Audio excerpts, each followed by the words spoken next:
पढ्दाखेरि त बालबालिकालाई क्यान्सर हुँदैन भनेर पढेका छौँ हैन, पढ्दाखेरि चाहिँ हैन।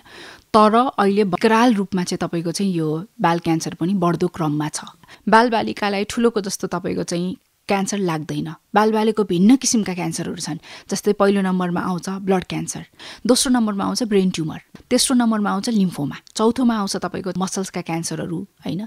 अब किडनी हड्डीका क्यान्सरहरू किडनीमा, लिभरमा, हड्डीमा, आँखामा, जहाँसुकै पनि हुनसक्छ। एउटा नङ र कपालमा बाहेक अरू सबै ठाउँमा चाहिँ क्यान्सर हुन्छ बालबालिकालाई पनि।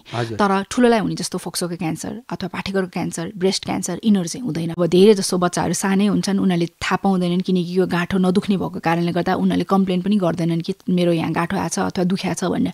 त्यसैले अभिभावकले नुहाइदिँदाखेरि अथवा कपाल कोरिदिँदा, नुहाइदिँदा, लुगा फेरिदिँदा, तेल लगाइदिँदा कतै शरीरमा कुनै पनि किसिमको गाँठो काखीको मुनि, घाँटीमा तपाईँको चाहिँ कहीँ पनि तपाईँको गाँठागुठीहरू देख्नुभयो भने यो नराम्रो गाँठो हो कि होइन भनेर चाहिँ परामर्श लिन चाहिँ जानु होला।